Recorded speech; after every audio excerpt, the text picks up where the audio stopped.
गौ माता यदि आपको दिख जाए ना, तो गौ माता कोई और नहीं, चलता फिरता देवालय है।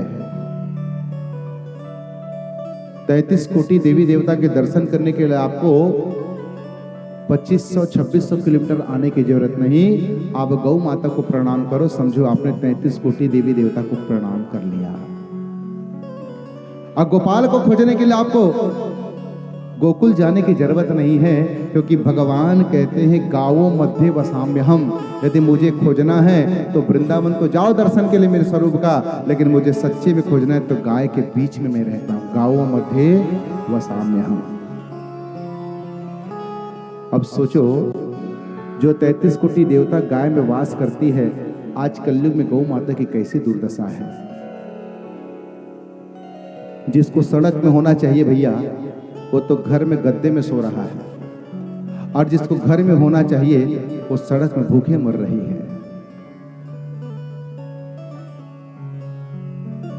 कभी कभी आप देखे होंगे जिसकी मृत्यु निकट होती है, जब समझ गए कि इस अंतिम समय जाने वाला है, तो उसको हम गौ का पूंछ पकड़ाते हैं। क्योंकि गरुड़ पुराण में लिखा है कि वैतरणी नदी को पार करने के लिए गौ के पूंछ को पकड़ के पार करते हैं।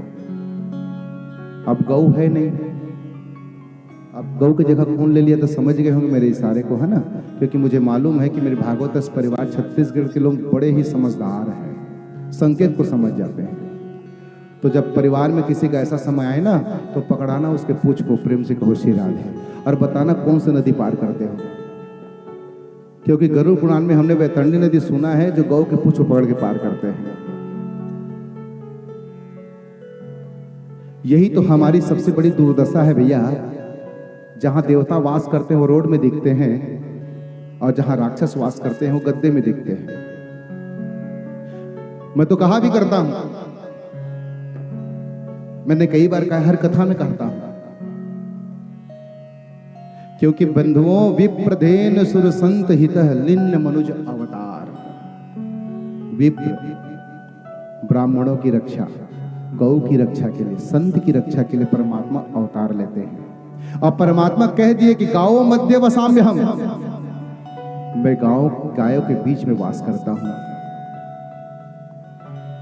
अरे हमने तो देखा है कि पहले जब सुंदर घर बनते थे ना, तो ऊपर पुराने जितने घर होंगे पुराने बुजुर्ग लिखते थे, ओम नमो भगवते वासुदेवाय, हरि ओम, ताकि जो आए थे पर भगवान का नाम पढ़े तो मन भी शुद्ध, तन भी शुद्ध, बुद्धि भी शुद्ध प्रवेश करे। आज क्या लिखते हो, सावधान कुत्ते हैं। यही तो होता है। अब बकायदा मैंने देखा एक घर में तो बोर्ड लगा है, ऊपर नाम लिखा है फलाना, और नीचे लिखे है सावधान कुत्ते। मैं सोचा इसी नाम का कुत्ता रहता होगा घर में। ये समस्या है। और कहते महाराज हमारे घर में शांति नहीं है, तो काहे शांति रहेगी? क्योंकि गौ हमारे शांति का प्रतीक है और स्वान अशांति का प्रतीक है। क्योंकि कुत्तों के लिए सत्संग नहीं होता प्यारे, मानव के लिए सत्संग होता है। इतना सत्संग सुन करके यदि घर में कुत्ते पाल रहे तो काहे का सत्संग आपका? काहे का सत्संग? 10 लाख की गाड़ी लाते हो, घर में जगह है गाड़ी रखने की, गाय रखने की जगह नहीं है। क्या करें महाराज, बहू तो गोबर छूती नहीं है, काहे छुएगी? छूने के लायक रखे नहीं हो, अब छुआना जो घर में उसके गोबर। अरे शास्त्र में तो लिखा है कि जिस स्थान पे गौ का गोबर का लेपन ना हो, वहां लक्ष्मी नारायण तो खड़े तक नहीं होते। कहां से लाओगे गोबर? अब जो घर में उसी से गोबर लेना, अब खुद ही खड़े हो। मैं तो सब हिंदू धर्म के लोगों को व्यासपीठ से कहने में चुकता नहीं हूं। हमको शर्म आनी चाहिए कि गौ माता को रोड में छोड़ देते हैं और रोड से उठा के घर में लाते हैं। अरे गौ माता तुम्हारे घर के वेस्टेज सब्जी के जो काट फेंकते हो ना, छिलका, उसको खा के पेट भरती है। उसको तो तुम दूध पिलाते हो, ब्रेड खिलाते हो, बिस्किट खिलाते हो। लास्ट में जब पागल होता है तो तुम्ही को काट के जाता है, फिर लगाते 14 इंजेक्शन। लगवाओ। हर माता पिता को कहता हूं कि आजकल के जितने यंगस्टर हैं ना, उन्होंने घर का सिंबल बना लिया, कुत्ता पालेंगे। अगर बोले ना कि पिताजी माताजी घर में कुत्ता पालेंगे, बोल देना तू पल रहे सबसे बड़ी बात है, दूसरा नहीं पालेंगे।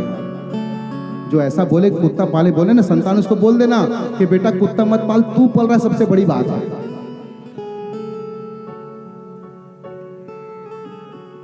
तो मेरा कहने का तात्पर्य है, गौ माता जिस घर में रहेगी ना, इसका प्रत्यक्ष उदाहरण तो मैं अपने घर में बता रहा हूं कि मेरे यहाँ पूज्य माता जी, मेरे पूज्य चाची श्री जी, चाचा श्री बैठे हैं, और जो मुझे जानते हैं रजगा मार्ग में तो सभी जान रहे हैं कि हमारा प्रतिपाल तो गौ माता से हुआ है।